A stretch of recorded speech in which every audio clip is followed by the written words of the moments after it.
May tatlong bagay na kahit ang Diyos na makapangyarihan sa lahat ay hindi kayang gawin. Hindi ito dahil sa limitasyon ng kanyang kapangyarihan, kundi dahil sa kanyang perpektong kalikasan. Isipin mo, ang Diyos na lumikha ng kalawakan, ng bawat bituin sa langit at ng bawat patak ng ulan ay may mga bagay na hindi niya magagawa. Nakakapagtaka, hindi ba? Pero totoo ito. Ang unang bagay na hindi kayang gawin ng Diyos ay magsinungaling. Hindi siya maaring magsalita ng kasinungalingan dahil siya ay katotohanan mismo. Ang pangalawang bagay ay hindi niya kayang talikuran ang kanyang sarili. Hindi niya maaring baguhin ang kanyang kalikasan o kilalanin. At ang pangatlo, hindi niya kayang iligtas ang sinumang taong tumatang-i sa kanyang kaligtasan. Ito ay dahil binigyan niya tayo ng kalayaang pumili. Habang pinag-iisipan mo ito, tanungin mo ang iyong sarili. Paano nakakaapekto sa ating pang-araw-araw na buhay ang mga katotohanan ito tungkol sa Diyos? Isipin mo ito. May isang Diyos na makapangyarihan sa lahat, lumilikha ng mga bituin, nagpapatakbo ng buong sansinukob at nakakaalam ng lahat ng bagay. Pero alam mo ba na may mga bagay na kahit ang Diyos ay hindi kayang gawin? Oo, tama ang iyong narinig. Sa kabila ng walang hanggang kapangyarihan ng Diyos, may tatlong bagay na hindi niya kayang gawin. Hindi ito dahil sa kahinaan, kundi dahil sa kanyang kalikasan at katangian. Noong bata pa ako, lagi kong iniisip na kaya ng Diyos ang lahat. Kahit anong hilingin ko sa Kanya, kaya niyang ibigay. Kahit anong imposibleng sitwasyon, kaya niyang ayusin. Pero habang lumalim ang aking pag-unawa sa pananampalataya, natutunan ko na may mga bagay na hindi talaga niya gagawin.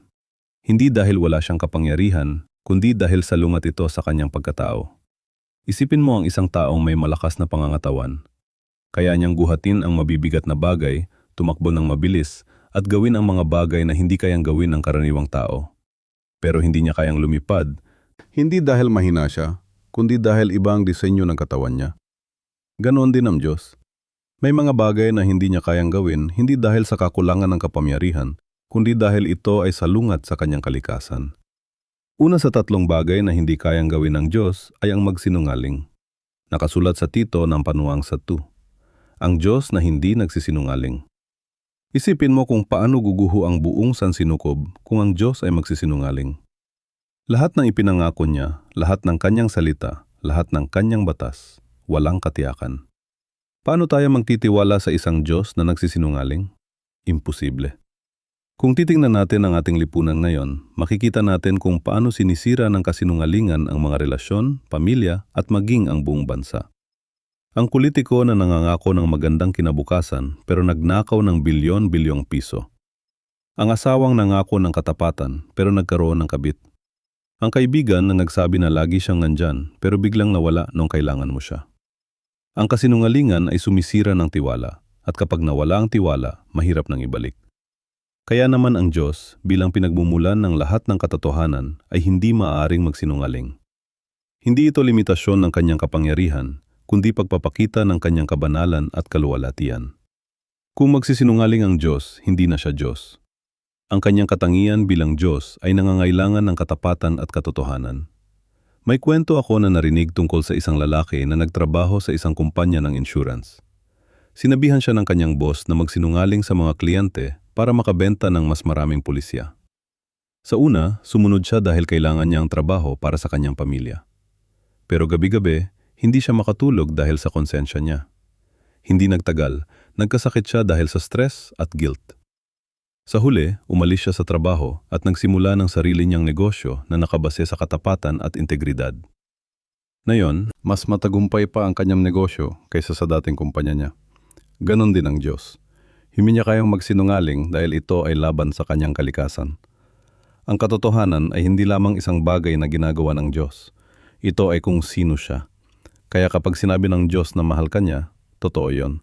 Kapag sinabi niyang may plano siya para sa iyo, totoo yon. Kapag sinabi niyang hindi ka niya iiwan o pababayaan, totoo yon. Ikalawa sa mga bagay na hindi kayang gawin ng Diyos ay ang pagsira sa kanyang pangako. Sa Hebreos 6:18 sinasabi na imposible para sa Diyos na magsinungaling. Ang Diyos ay hindi lamang hindi nagsisinungaling, hindi rin niya kayang sirain ang kanyang pangako. Isipin mo kung ilang beses ka na nabigo ng mga tao sa iyong buhay. Ilang beses na silang nangako na gagawin nila ang isang bagay, pero sa huli, hindi nila ginawa. Ilang beses mo nang narinig ang mga salitang, pangako, gagawin ko, pero walang nangyari. Nakakapagod, di ba? Pero ang Diyos ay hindi ganyan. Kapag nangako siya, tinutupad niya ito. Hindi dahil obligado siyang gawin ito, kundi dahil ito ang kanyang kalikasan. Ang kanyang katapatan ay hindi nakasalalay sa ating kabutihan o kakayahan, kundi sa kanyang sariling katangian. Noong nakaraang taon, nakilala ko si Mang Pedro, isang matandang mangingisda sa Batangas. Sabi niya sa akin, "Alam mo anak, 50 taon na akong nangingisda at hindi pa ako naranasan na umuwi ng walang huli kapag sinunod ko ang mga pangako ng Diyos." Nagtaka ako sa sinabi niya, kaya tinanong ko kung ano ang ibig niyang sabihin. Sabi niya, "Nangako ang Diyos na kung susundin natin ang kanyang mga utos at magtitiwala sa kanya, hindi niya tayo pababayaan. Kaya bawat umaga, bago ako pumalaot, nagdarasal muna ako at humihingi ng gabay. At kahit gaano kahirap ang araw, kahit gaano kalakas ang bagyo, hindi pa ako naranasang umuwi ng walang pagkain para sa aking pamilya." Simple lang ang pananampalataya ni Mang Pedro, pero malalim ang kanyang relasyon sa Diyos. Nagtitiwala siya sa mga pangako ng Diyos at hindi siya binigo. Ang mga pangako ng Diyos ay hindi tulad ng mga pangako ng tao. Hindi ito nababago ng panahon, sitwasyon o emosyon. Kapag mangako ang Diyos, ito ay sigurado at tiyak. Kaya kapag sinabi ng Diyos na may plano siya para sa iyo, plano para sa ikabubuti mo at hindi para sa ikapapahamak mo, magtiwala ka. Hindi niya kayang sirain ang kanyang pangako. Pag-isipan mo ang lahat ng pangako ng Diyos sa Biblia, pangako ng kaligtasan, pangako ng buhay na walang hanggan, pangako ng kapayapaan, pangako ng gabay, pangako ng pangangalaga. Lahat ng ito ay sigurado dahil ang Diyos ay hindi maaring sumira ng pangako. Hindi ito dahil sa kahinaan, kundi dahil sa kanyang kabanalan at katapatan. Alam mo ba na may mga bagay na hindi kayang gawin ng Diyos? Kahit na sinasabi natin na ang Diyos ay makapangyarihan sa lahat, may mga limitasyon pa rin siya based sa kanyang sariling katangian. Hindi ito nangangahulugan na mahina siya. Sa katunayan, ito ay nagpapatunay lamang kung gaano siya katiyak at kaperpekto. Ang pangalawang bagay na hindi magagawa ng Diyos ay ang magsinungaling. Isipin mo, ang Diyos na lumikha ng buong sansinukob na nakakaalam ng lahat ng nangyayari sa bawat sulok ng mundo, ay hindi kaya magsabi ng kasinungalingan. Hindi ito dahil may pumipigil sa kanya, kundi dahil ito ay labag sa kanyang kalikasan. Sa Tito 1:2, mababasa natin na ang Diyos ay hindi nagsisinungaling. Sa Hebreo 6:18, sinasabi na imposible para sa Diyos na magsinungaling. Hindi lang ito simpleng katangian, kundi malalim na bahagi ng kanyang pagkatao. Kapag sinabi ng Diyos na gagawin niya ang isang bagay, maari kang umasa na gagawin niya ito. Kapag nangako siya, tiyak na tutuparin niya. Isipin mo kung paano gumagana ang ating mundo. Naniniwala tayo sa mga tao batay sa kanilang kredibilidad. Kapag may kaibigan kang palaging nagsisinungaling, nahihirapan kang magtiwala sa kanya, di ba? Ngunit ang Diyos ay hindi ganyan. Siya ang pinakamataas na pamantayan ng katotohanan. May mga pagkakataon sa ating buhay na parang hindi tumutupad ang Diyos sa kanyang mga pangako. Naghihintay tayo ng pagpapagaling, ng solusyon sa ating problema o ng pagbabago sa isang sitwasyon, pero parang walang nangyayari. Ngunit hindi ito nangangahulugan na nagsinungaling ang Diyos. Maaring iba ang kanyang timing o paraan kaysa sa inaasahan natin.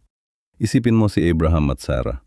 Nangako ang Diyos na magkakaroon sila ng anak, ngunit naghintay sila ng 20 taon bago ito natupad. Sa panahon ng paghihintay, nagkaroon sila ng pag-aalinlangan at gumawa pa ng sariling paraan. Ngunit sa huli, tinupad pa rin ng Diyos ang kanyang pangako at isinilang si Isaac. Ang katotohanan ay hindi lang simpleng konsepto para sa Diyos, ito ay kanyang esensya. Sa Juan 14:6, sinabi ni Jesus, "Ako ang daan, ang katotohanan at ang buhay." Hindi niya sinabing taglay niya ang katotohanan, kundi siya mismo ang katotohanan. Kaya't ang magsinungaling ay taliwas sa kanyang mismong pagkatao. Isipin mo kung anong klaseng mundo mayroon tayo kung ang Diyos ay nagsisinungaling. Paano tayo makakatiyak na ang mga pangako sa Biblia ay totoo? Paano natin malalaman na ang kaligtasan ay sigurado? Ang katotohanan na hindi maaring magsinungaling ang Diyos ay nagbibigay sa atin ng matatag na pundasyon para sa ating pananampalataya. Marami sa atin ang nasaktan na ng mga pangakong hindi tinupad ng ibang tao. Maaring nangako ang isang magulang na dadalo sa iyong graduation pero hindi dumating. O kaya naman ay nangako ang isang kaibigan na tutulong sa iyo sa oras ng pangangailangan pero bigla na lang nawala. Ang mga karanasang ito ay nagdudulot ng sugat at kawalan ng tiwala. Ngunit ang Diyos ay iba. Kapag sinabi niyang patatawarin ka niya, patatawarin ka niya. Kapag sinabi niyang hindi ka niya iiwan, hindi ka niya iiwan. Kapag sinabi niyang mahal ka niya talaga. Hindi ito nakadepensa yung performance o sa kung ano nagawa mo. Ito ay dahil sa kanyang katanhian bilang isang Diyos na hindi nagsisinungaling. Sa mundo ng fake news at alternatibong katotohanan, napakahalaga na may mapagkakatiwalaan tayong pinagmumulan ng katotohanan. Ang Diyos ay hindi lang basta nagsasabi ng katotohanan, siya ang katotohanan mismo. Kaya kapag nabasa mo ang kanyang salita, maaari kang umasa na ito ay totoo at maasahan. Ang hindi pagsisinungaling ng Diyos ay hindi lang tungkol sa pagiging tapat. Ito ay tungkol sa pagiging tapat sa kanyang sarili at sa kanyang katangian. Kung magsisinungaling ang Diyos, ito ay magiging pagtanggi sa kanyang sarili, na ayon sa Biblia ay hindi niya magagawa. May mga pagkakataon din na parang hindi patas ang Diyos. Bakit pinapayagan niya ang pagdurusa? Bakit may mga taong nabubuhay ng masama pero parang maswerte pa rin sa buhay? Bakit may mga inosenteng bata na nagkakasakit? Ngunit kahit sa mga pagkakataong ito, hindi nagsisinungaling ang Diyos. Hindi niya sinasabing hindi tayo magkakaroon ng problema. Sa katunayan, sinabi niya sa Juan 16:33, "Sa mundo ay magkakaroon kayo ng kapigatian. Ngunit lakasan ninyo ang inyong loob, dinaig ko na ang mundo." Ang katotohanan na hindi maaring magsinungaling ang Diyos ay nagbibigay sa atin ng kapayapaan sa gitna ng kalituhan. Ito ay nagpapaalala sa atin na kahit hindi natin maintindihan ang lahat ng nangyayari sa ating buhay, maaari tayong umasa na ang Diyos ay tapat sa kanyang salita at sa kanyang mga pangako. Sa ating pang-araw-araw na buhay, madalas tayong nakakarinig ng mga kasinungalingan. Minsan, tayo mismo ang nagsasabi nito. Hindi ako late, traffic lang talaga. Hindi ko nakita ang mensahe mo. Oo naman, maganda ang suot mo. Ang mga maliit na kasinungalingang ito ay naging bahagi na ng ating kultura. Ngunit para sa Diyos, ang katotohanan ay hindi lang isang opsyon. Ito ay kanyang kalikasan. Isipin mo ito. May limitasyon ba ang kapangyarihan ng Diyos? Para sa marami sa atin, ang ideya na may bagay na hindi kayang gawin ng Diyos ay tila kabalintunaan. Paano magkakaroon ng limitasyon ang isang nilalang na tinatawag nating makapangyarihan sa lahat? Ngunit kung titingnan natin ng mas malalim, makikita natin na may tatlong bagay na hindi talaga kayang gawin ng Diyos, hindi dahil sa kahinaan, kundi dahil sa katangian ng kanyang pagkatao. Ang unang bagay na hindi kayang gawin ng Diyos ay magsinungaling. Ito ay nakasaad sa Tito 1:2 kung saan sinasabi na ang Diyos ay hindi nagsisinungaling. Ang katotohanan ay hindi lamang isang bagay na pinipili ng Diyos. Ito ay bahagi ng kanyang kalikasan.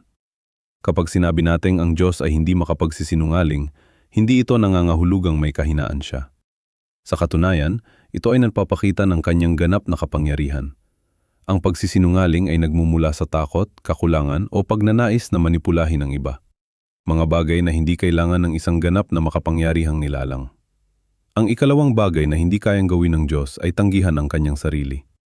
Sa Timoteo 2:13, mababasa natin na kung tayo'y hindi tapat, siya'y mananatiling tapat sapagkat hindi niya maitatato ang kanyang sarili. Ang Diyos ay hindi maaring kumilos na salungat sa kanyang sariling kalikasan. Hindi niya maaring baguhin ang kanyang pagkatao o sariling katangian. Isipin mo kung paano imposible para sa tubig na hindi maging basa o para sa apoy na hindi maging mainit.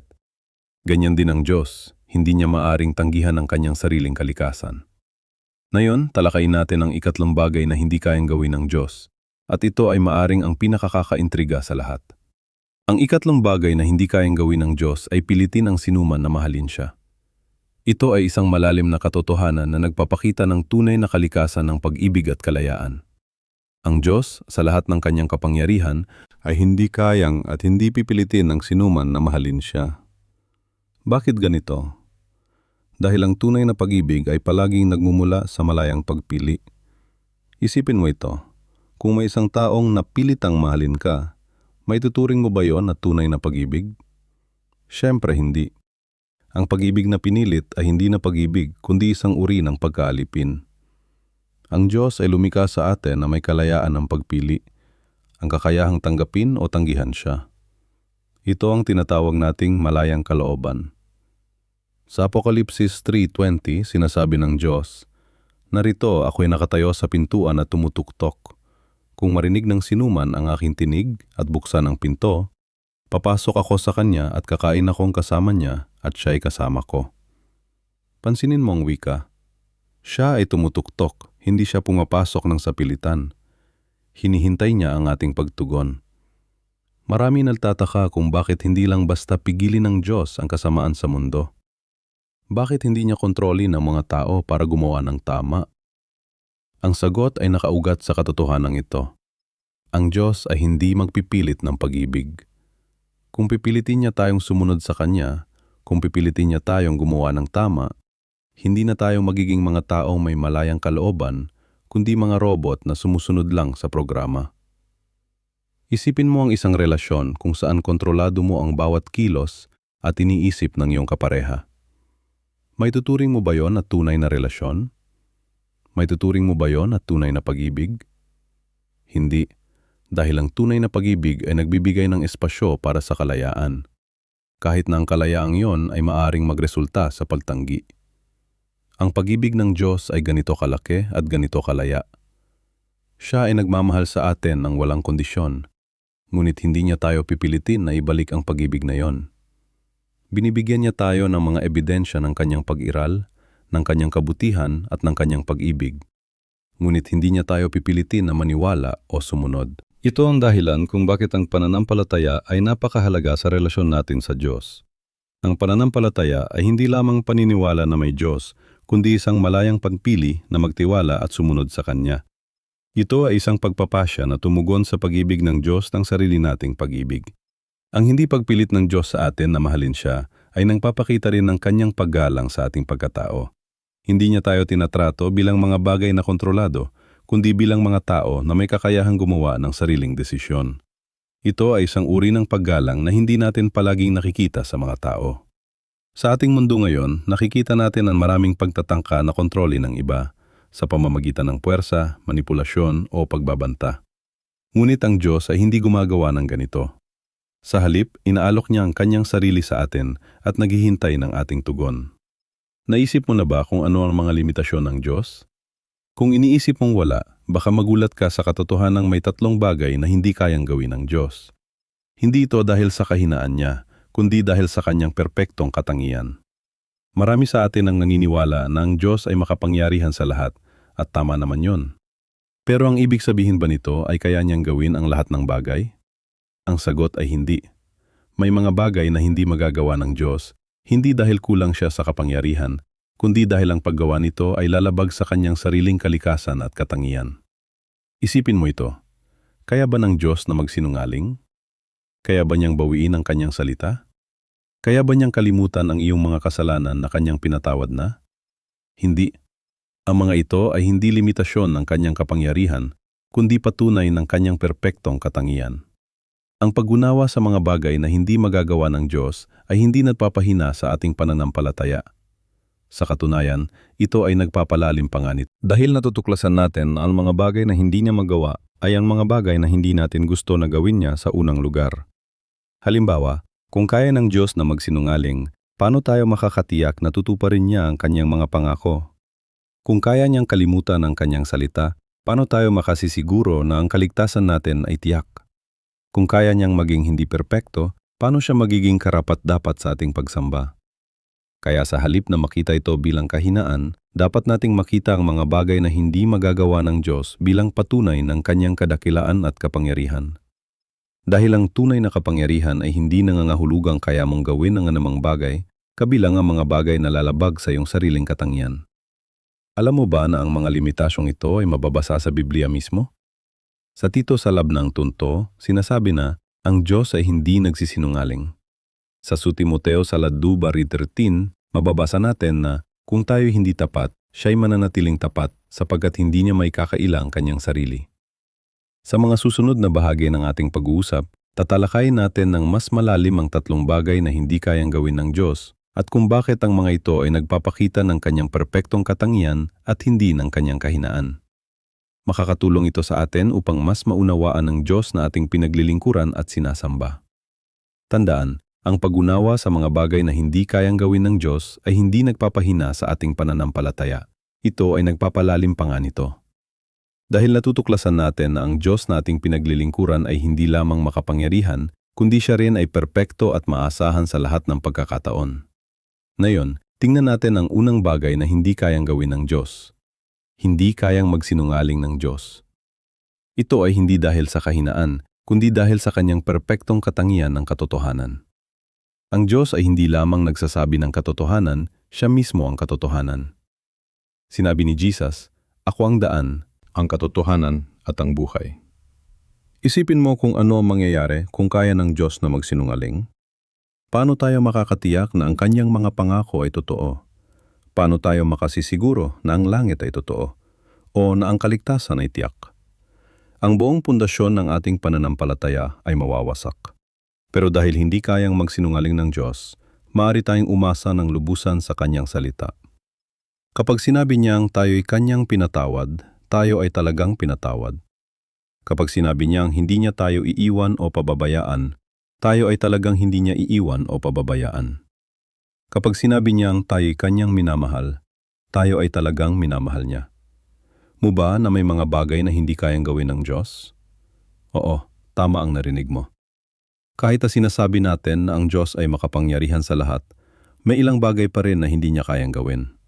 Hindi ito dahil sa kahinaan, kundi dahil sa kanyang kalikasan bilang Diyos. Bago tayo magpatuloy, nais kong linawin na hindi ko sinusubukang limitahan ang kapangyarihan ng Diyos.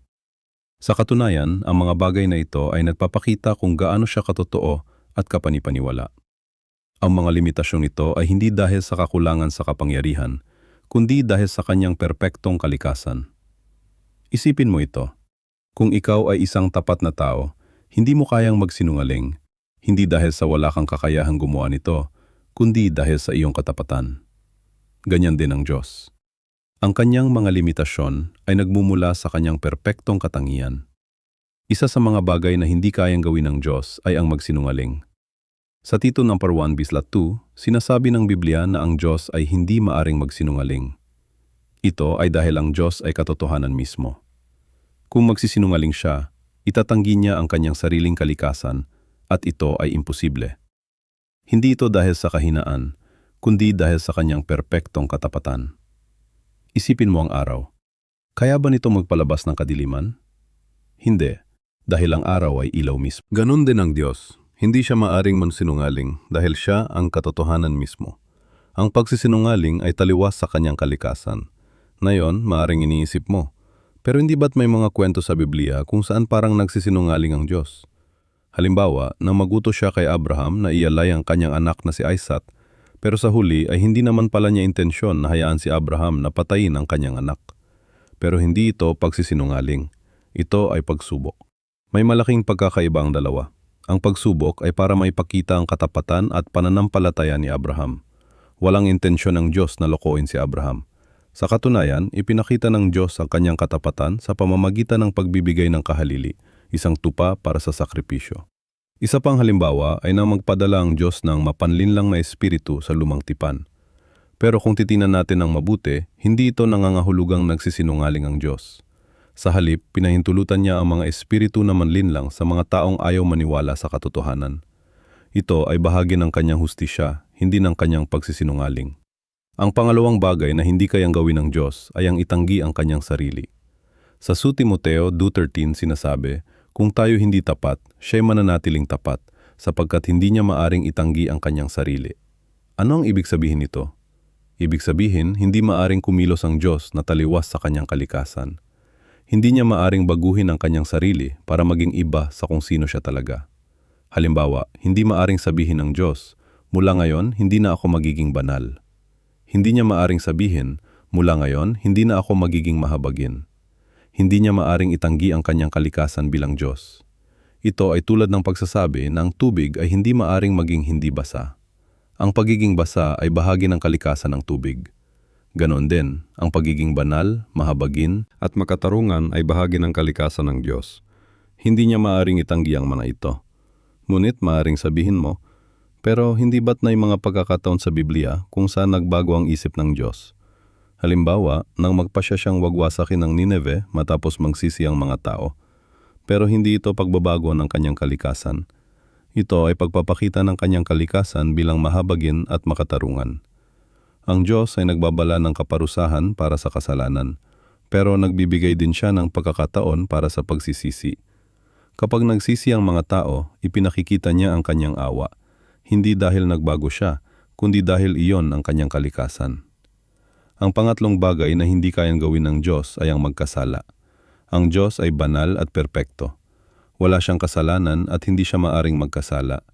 Sa Santiago 1:5 sinasabi, "Walang sinuman ang dapat magsabi kapag siya'y tinutukso, tinutukso ako ng Diyos, sapagkat ang Diyos ay hindi maaring matukso ng kasamaan at hindi rin niya tinutukso ang sinuman." Ang kasalanan ay paglabag sa kautusan ng Diyos. Pero paano lalabag ang Diyos sa kanyang sariling kautusan? Ito ay imposible. Ang kasalanan ay paglihis sa perpektong pamantayan ng Diyos. Pero paano lilihis ang Diyos sa kanyang sariling pamantayan? Maaring sabihin mo, pero hindi ba't may mga pagkakataon sa Biblia kung saan parang gumagawa ng masama ang Diyos? Halimbawa, nangutusan niya ang mga Israelita na wasakin ang mga Kinanita. Pero kailangan nating maintindihan na ang Diyos ay may ibang perspektibo kaysa sa atin.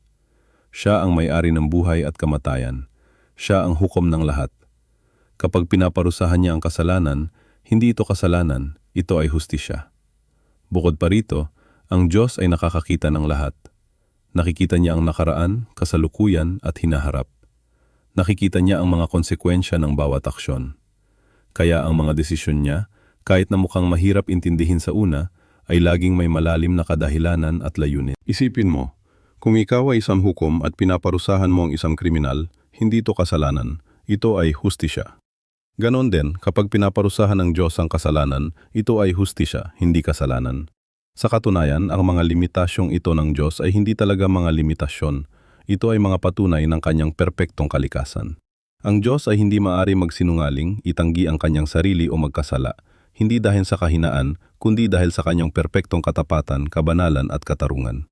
Kaya sa susunod na marinig mo ang sinumang nagsasabing ang Diyos ay makapangyarihan sa lahat, isipin mo na ang kanyang kapangyarihan ay hindi nangangahulugang maaari niyang gawin ang anumang bagay, kabilang ang mga bagay na salungat sa kanyang kalikasan. Ang kanyang kapangyarihan ay perpekto at perpekto rin ang kanyang kalikasan. Alam ba ninyo na kahit ang Diyos na siyang may kapangyarihan sa lahat ay may mga bagay na hindi niya kayang gawin? Pakinggan ninyo ito. Hindi ito dahil sa kakulangan ng kapangyarihan, kundi dahil sa kanyang perpektong kalikasan. Ang Diyos ay hindi kayang magsinungaling, hindi kayang magbago, at hindi kayang talikuran ang kanyang sarili. Ito ang tatlong bagay na hindi kayang gawin ng Diyos. Ang unang bagay na hindi kayang gawin ng Diyos ay ang magsinungaling. Nakasulat sa Tito 1:2 na ang Diyos ay hindi nagsisinungaling. Ito ay dahil ang katotohanan ay hindi lamang isang bagay na sinusunod ng Diyos. Ang katotohanan ay bahagi ng kanyang kalikasan. Kung ang Diyos ay magsisinungaling, ito ay lalabag sa kanyang sariling kalikasan. Isipin ninyo ito. Kapag tayo ay nagsisinungaling, kadalasan ito ay dahil may nais tayong itago, may takot tayo, o may gusto tayong makuha sa pamamagitan ng palilinlang. Ngunit ang Diyos ay walang dahilan para magsinungaling. Siya ay walang itinatago, walang kinakatakutan, at walang kailangang makuha sa pamamagitan ng palilinlang. Isipin ninyo ang isang mundo kung saan ang Diyos ay nagsisinungaling. Paano tayo makakatiwala sa kanyang mga pangako? Paano natin malalaman kung ang langit ay totoo o katan-isip lamang? Paano natin malalaman kung ang kanyang pag-ibig ay tunay o pakitang tao lamang? Ang buong pundasyon ng ating pananampalataya ay mawawasak kung ang Diyos ay nagsisinungaling. Ngunit dahil ang Diyos ay hindi nagsisinungaling, maaari tayong magkaroon ng lubos na tiwala sa kanyang mga pangako. Kapag sinabi niyang hindi niya tayo iiwan o pababayaan, maaari tayong maniwala dito ng buong puso. Kapag sinabi niyang tayo ay kanyang minamahal, ito ay totoo. Kapag sinabi niyang tayo ay pinatawad na, maaari tayong tanggapin ito bilang katotohanan. Ang pangalawang bagay na hindi kayang gawin ng Diyos ay ang magbago. Sa Malakias 3:6, sinabi ng Diyos, "Ako, ang Panginoon, ay hindi nagbabago." At sa Santiago 1:17, sinasabi na sa Diyos, "Walang pagbabago o anino ng pag-iiba." Ang Diyos ay hindi nagbabago dahil siya ay perpekto. Kung siya ay nagbabago, ito ay nangangahulugan na siya ay nagiging mas mabuti o mas masama. Kung siya ay nagiging mas mabuti, ibig sabihin hindi siya perpekto noon. Kung siya ay nagiging mas masama, ibig sabihin hindi siya perpekto ngayon. Ngunit dahil siya ay perpekto, hindi siya nagbabago. Isipin ninyo ang kahalagahan nito sa ating buhay. Sa isang mundo na palaging nagbabago, ang Diyos ay mananatiling pareho. Ang kanyang pag-ibig, awa, katarungan at katapatan ay hindi nagbabago. Ang kanyang mga pangako ay hindi napapaso. Ang kanyang salita ay hindi nawawala ng bisa. Ang kanyang plano ay hindi nagbabago. Minsan, natatakot tayong ang Diyos ay magbabago ng isip tungkol sa atin. Natatakot tayong baka isang araw, mapagod siya sa atin at talikuran tayo. Ngunit dahil ang Diyos ay hindi nagbabago, maari tayong magkaroon ng katiyakan na ang kanyang pag-ibig para sa atin ay hindi magbabago. Kung tayo ay minahal niya noong tayo ay makasalanan pa, gaano pa kaya ngayong tayo ay kanyang mga anak na? Ang pangatlong bagay na hindi kayang gawin ng Diyos ay ang talikuran ng kanyang sarili.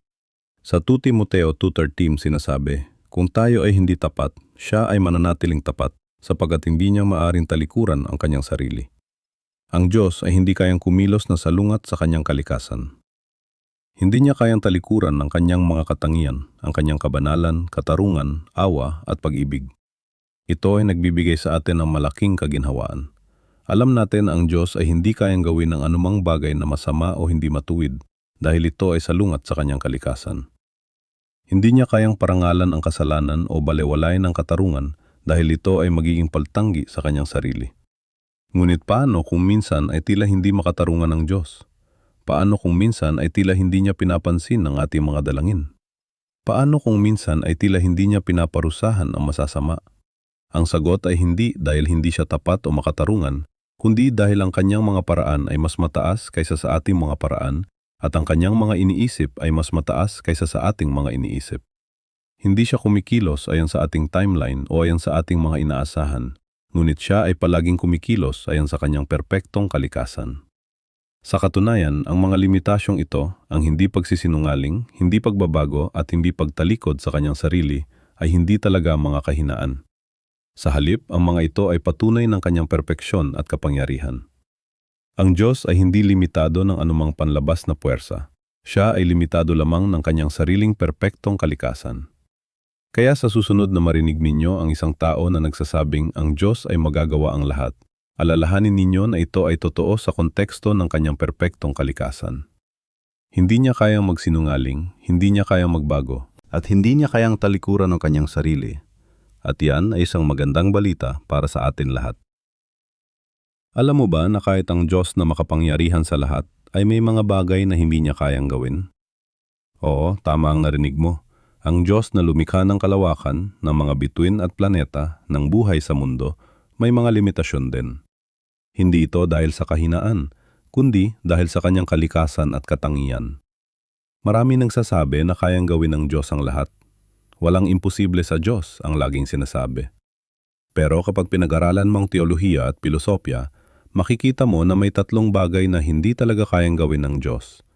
At hindi ito dahil kulang siya sa kapangyarihan, kundi dahil ang mga ito ay lalabag sa kanyang sariling kalikasan. Ang unang bagay na hindi kayang gawin ng Diyos ay ang magsinungaling. Isipin mo, kung ang Diyos ay katotohanan mismo, paano siya magsisinungaling?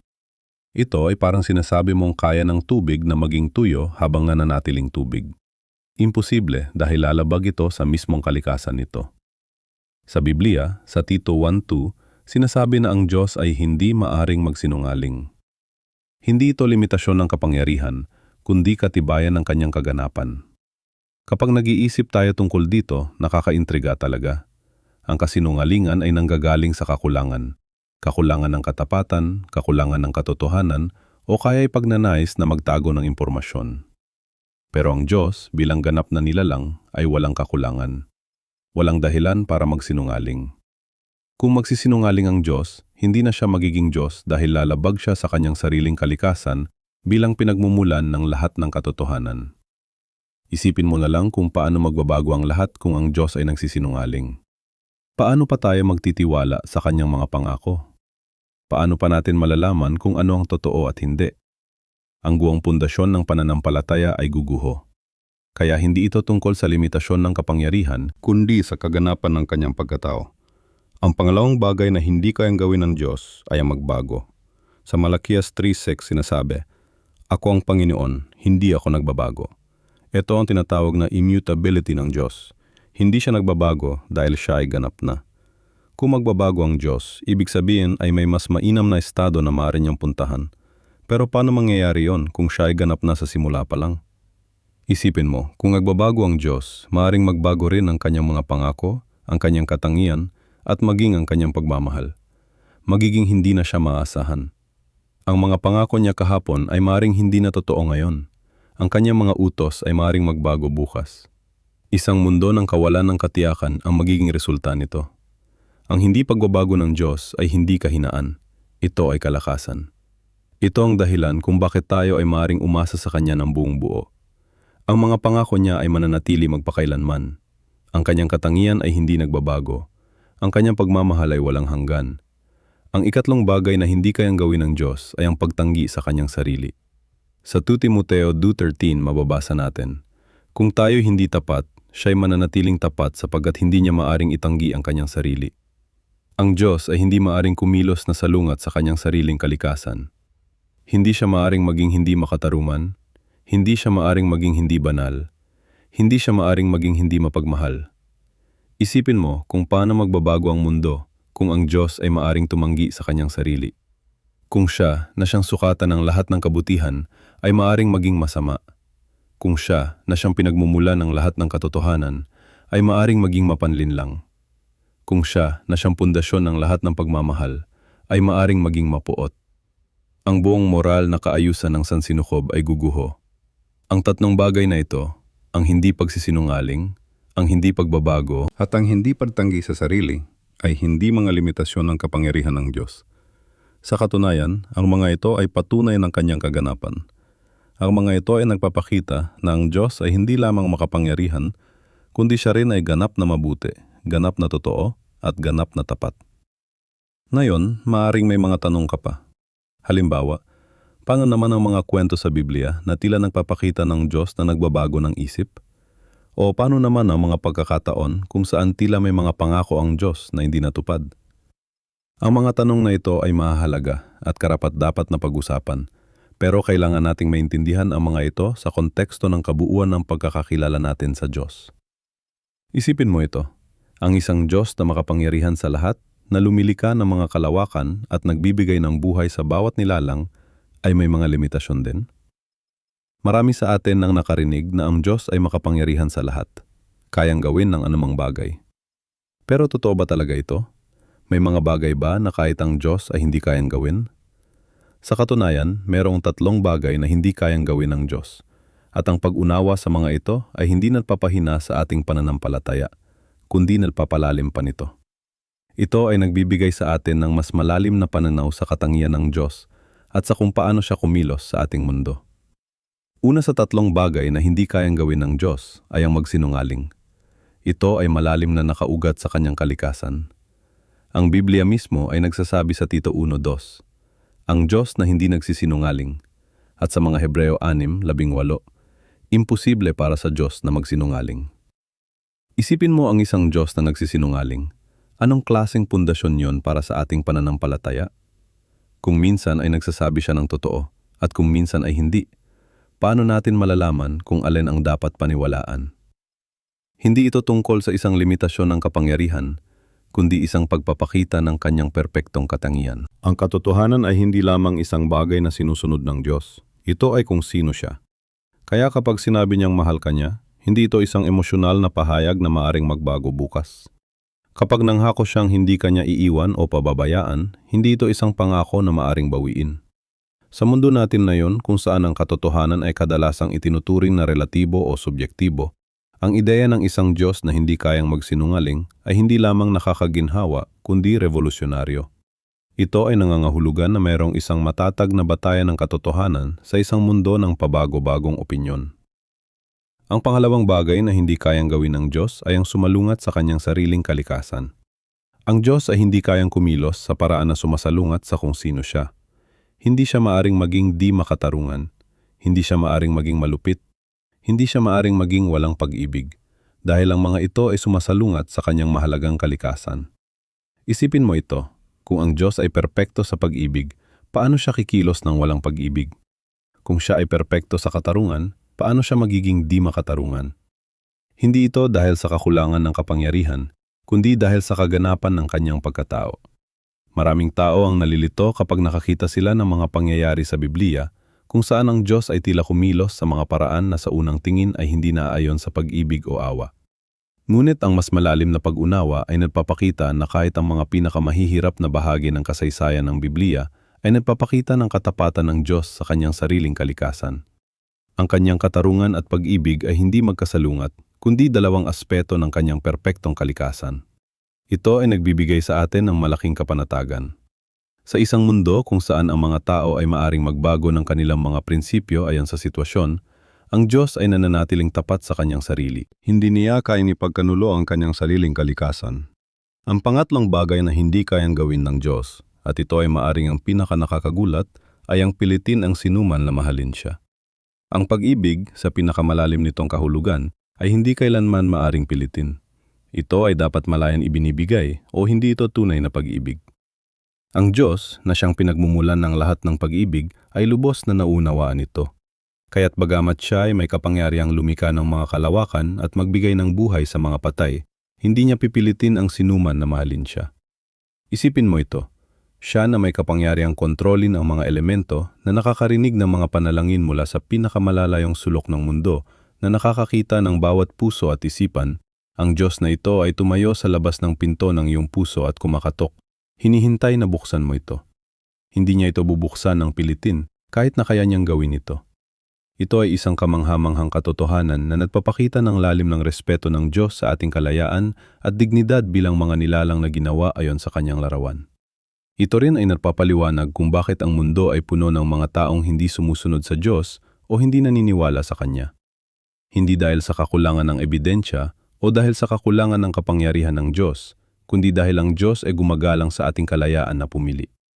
Ang pagkilala sa tatlong bagay na ito na hindi kayang gawin ng Diyos ay hindi nagpapahina sa ating pananampalataya, kundi nagpapalalim pa nito.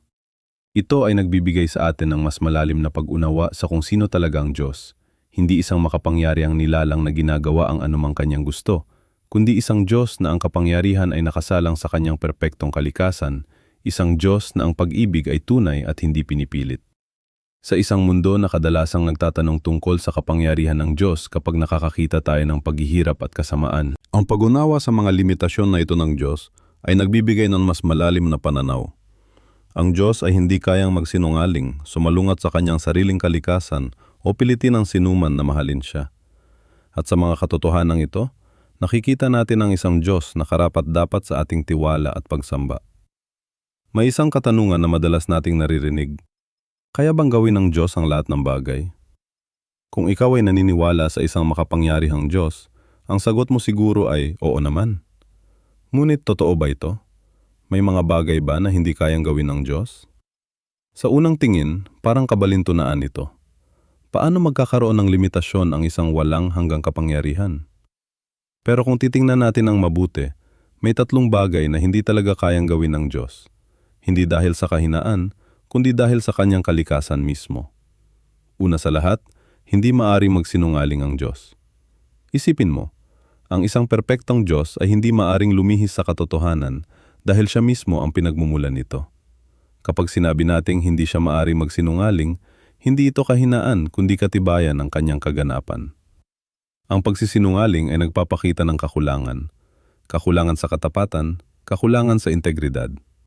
Paano magsisinungaling ang isang Diyos na siyang pinagmumulan ng lahat ng katotohanan? Sa ating buhay, nakikita natin kung gaano kadaling magsinungaling. Minsan para iwasan ang gulo, minsan para protektahan ang sarili, o minsan dahil mas madali ito kaysa harapin ang katotohanan. Pero sa bawat kasinungalingan, may bahagi ng ating sarili na nawawala. May bahagi ng ating kredibilidad na nasisira. Ang Diyos sa kanyang kaganapan ay hindi maaring dumaan sa ganitong kompromiso. Isipin mo ang isang ilaw. Maari bang lumika ang ilaw ng kadiliman habang ito'y nagniningning? Hindi, dahil ang pagkakaroon ng ilaw mismo ay nangangahulugang wala ng kadiliman. Ganon din ang Diyos sa katotohanan. Hindi niya maaring pagsabayin ang pagiging pinagmumulan ng katotohanan at ang pagsisinungaling. Ikalawa, hindi maaring baguhin ng Diyos ang kanyang kalikasan. Hindi niya maaring sabihing, bukas, hindi na ako magiging Diyos. O sa susunod na linggo, magiging masama na ako. Ang kanyang kalikasan bilang Diyos, ang kanyang kabutihan, karunungan at kapangyarihan ay hindi nagbabago. Ito ay bahagi ng kung sino siya. Marami sa atin ang gustong baguhin ang ating sarili araw-araw. Gusto nating maging mas mabuti, mas matalino, mas malakas. May mga araw na gusto nating maging ibang tao na lang. Pero ang Diyos ay hindi naghahabol ng pagbabago dahil siya ay ganap na. Wala nang dapat baguhin o pagbutihin pa. Isipin mo ang pinakamataas na numero na kaya mong isipin. Ngayon, maari mo bang sabihing, bukas, hindi na ito ang pinakamataas na numero? Hindi, dahil kung ito ang pinakamataas, hindi ito mababago. Ganon din ang Diyos. Ang kanyang kaganapan ay hindi maaring baguhin o palitan. Ikatlo, at ito ang pinakamahirap intindihin para sa marami. Hindi maaring iligtas ng Diyos ang sinumang ayaw magpaligtas. Ito ay dahil nilikha niya tayo na may kalayaang pumili. Kung siya ay magliligtas sa atin laban sa ating kalooban, binabawi niya ang kalayaang ibinigay niya sa atin at nagiging contradictory ito sa kanyang kalikasan. Isipin mo kung paano mo minamahal ang isang tao. Maari mo bang pilitin ang isang tao na mahalin ka pabalik? Hindi, dahil ang tunay na pagmamahal ay nagmumula sa malayang pagpili. Kung pipilitin mo, hindi na ito pagmamahal kundi pagkontrol. Ang Diyos sa kanyang walang hanggang pagmamahal ay hindi magpipilit. Inaalok niya ang kanyang pagmamahal at kaligtasan, pero hinihintay niya ang ating malayang pagtanggap. Marami sa atin ang nahihirapan sa konseptong ito. Bakit hindi na lang tayo lahat iligtas ng Diyos? Bakit kailangan pang maghintay ng ating pagsang-ayon? Pero isipin mo, anong klaseng relasyon ang magkakaroon tayo sa Kanya kung wala tayong pagpipilian? Magiging tunay ba ang ating pagmamahal at pagsamba kung ito ay sa pilitan? Ang tatlong bagay na ito, ang hindi pagsisinungaling, ang hindi pagbabago ng kanyang kalikasan, at ang hindi pagliligtas sa ayaw magpaligtas, ay hindi mga kahinaan ng Diyos. Sa katunayan, ang mga ito ay nagpapatunay sa kanyang kadakilaan, ang kanyang katapatan sa katotohanan, ang kanyang kaganapan, at ang kanyang paggalang sa ating kalayaan ay mga patunay ng kanyang perpektong kalikasan. Sa mundo natin na yon, kung saan ang katotohanan ay madalas na itinuturing na relatibo, kung saan ang pagbabago ay itinuturing na kinakailangan para sa pag-unlad, at kung saan ang kalayaan ay madalas na inaabuso, ang pag-unawa sa mga limitasyong ito ng Diyos ay nagbibigay sa atin ng matatag na pundasyon. Naiintindihan natin na may mga bagay na hindi nagbabago, may mga katotohanan na absolute, at may mga desisyon na dapat nating gawing personal. Maraming tao ang nagsasabi na ang Diyos ay makapangyarihan sa lahat, na kaya niyang gawin ang kahit anong bagay. Pero totoo ba ito? May mga bagay ba na kahit ang Diyos mismo ay hindi kayang gawin? Sa katunayan, meron. At ngayon, aalamin natin ang tatlong bagay na hindi kayang gawin ng Diyos. Bago tayo magpatuloy, gusto kong klaruhin, hindi ito tungkol sa paglimita sa kapangyarihan ng Diyos. Ito ay tungkol sa pag-unawa sa kanyang kalikasan at kung paano gumagana ang kanyang kapangyarihan batay sa kanyang sariling katangian. Una sa listahan, hindi maaring magsinungaling ang Diyos. Isipin mo, kung ang Diyos ay katotohanan mismo, paano siya magsisinungaling? Ito ay tulad ng pagsasabi na ang tubig ay hindi maaring maging tuyo habang ito ay tubig pa rin. Ang kasinungalingan ay taliwas sa mismong kalikasan ng Diyos. Sa Tita Maranmang sa Tuto, sinasabi ng Biblia na ang Diyos ay hindi maaring magsinungaling. Hindi ito dahil may nagbabawal sa Kanya, kundi dahil ang pagsisinungaling ay hindi tugma sa Kanyang perpektong kalikasan. Isipin mo ito. Kung ang Diyos ay nagsisinungaling, paano natin malalaman kung alin ang totoo at alin ang hindi? Paano tayo magtitiwala sa kanyang mga pangako? Ang buong pundasyon ng pananampalataya ay babagsak. Ang katotohanan ay, ang Diyos ay hindi nagsisinungaling hindi dahil kulang siya sa kapangyarihan, kundi dahil ang pagsisinungaling ay kabaligtaran ng kanyang kalikasan bilang pinagmumulan ng lahat ng katotohanan. May nakaka-relate ba dito? Siguro naranasan mo na rin na mapagsinungalingan ng isang taong pinagkakatiwalaan mo. Nakakasakit, hindi ba? Paano pa kaya kung ang Diyos mismo ang magsisinungaling? Hindi lang ito tungkol sa kapangyarihan, ito ay tungkol sa katapatan at integridad. Pangalawa sa ating listahan, hindi maaring tanggapin ng Diyos ang kasalanan. Marami ang nagsasabi, bakit hindi lang tanggapin ng Diyos ang kasalanan? Bakit kailangan pa ng kaligtasan? Ang sagot ay simple, ngunit malalim. Ang Diyos ay ganap na banal at makatarungan. Ang kasalanan ay hindi lamang paglabag sa batas. Ito ay paglabag sa mismong kalikasan ng Diyos. Isipin mo ang liwanag at kadiliman. Maaari bang magkasama ang dalawa sa isang lugar at sa parehong oras? Hindi, dahil ang liwanag ay palaging nagpapatakbo sa kadiliman. Ganyan din ang kabanalan ng Diyos at ang kasalanan. Hindi sila maaring magkasama. Hindi ito dahil mahina ang Diyos, kundi dahil ang kanyang kabanalan ay napakalakas at ganap, kaya't hindi maaring magkaroon ng kasalanan sa kanyang presensya. Ito ang dahilan kung bakit kinailangan ng sakripisyo ni Hesukristo. Hindi maaring balewalain ng Diyos ang kasalanan o sabihing, okay lang yan, dahil ito ay lalabag sa kanyang makatarungang kalikasan. Kailangan ng paraan upang matugunan ng kasalanan habang pinapanatili ang katarungan. At ang paraan na iyon ay ang krus. Isipin mo kung gaano kahirap para sa Diyos na makita ang kanyang anak na nagdurusa sa krus. Ngunit ginawa niya ito dahil mahal niya tayo at nais niyang malutas ang problema ng kasalanan nang hindi isinasantabi ang kanyang katarungan. Pangatlo at huling bagay na hindi magagawa ng Diyos, hindi niya maaring iligtas ang sinumang tumatangi sa kanyang kaligtasan. Ito ay maaring kontrobersyal para sa ilan, pero isipin natin ito ng mabuti. Ang Diyos ay nagbigay sa atin ng kalayaan sa pagpili. Kung pipilitin niya tayong mahalin siya o tanggapin ang kanyang kaligtasan, hindi na yan tunay na pag-ibig o tunay na kaligtasan. Isipin mo kung may taong pinipilit kang mahalin sila. Matatawag mo ba yon na tunay na pag-ibig? Hindi, dahil ang tunay na pag-ibig ay nagbibigay ng kalayaan sa pagpili. Ganyan din ang Diyos. Ibinigay niya sa atin ang kalayaan na piliin siya o tanggihan siya. Kahit gaano niya tayo kamahal, hindi niya maaring iligtas ang mga taong ayaw magpaligtas. Hindi dahil kulang siya sa kapangyarihan, kundi dahil ang pagsalungat sa ating kalayaan sa pagpili ay salungat sa kanyang kalikasan bilang mapagmahal na Diyos. Kaya ang tatlong bagay na hindi magagawa ng Diyos ay magsinungaling, tanggapin ang kasalanan, at iligtas ang mga taong tumatangi sa kanyang kaligtasan. Hindi ito mga kahinaan. Sa katunayan, ang mga ito ay patunay ng kanyang perpektong kalikasan bilang Diyos ng katotohanan, kabanalan at pag-ibig. Kung napapaisip ka tungkol sa iyong relasyon sa Diyos, tandaan na hindi niya kayang iligtas ang taong tumatangi sa kanyang alok ng kaligtasan. Hindi niya kayang balewalain ang iyong mga kasalanan kung hindi ka humihingi ng kapatawaran. At hindi niya kayang magsinungaling tungkol sa kanyang pangako ng buhay na walang hanggan para sa mga naniniwala sa kanya. Kung nagustuhan mo ang video na ito, huwag kalimutang mag-iwan ng like at i-share ito sa iyong mga kaibigan at pamilya na maaring makabenepisyo mula sa mensaheng ito. Salamat sa panonood.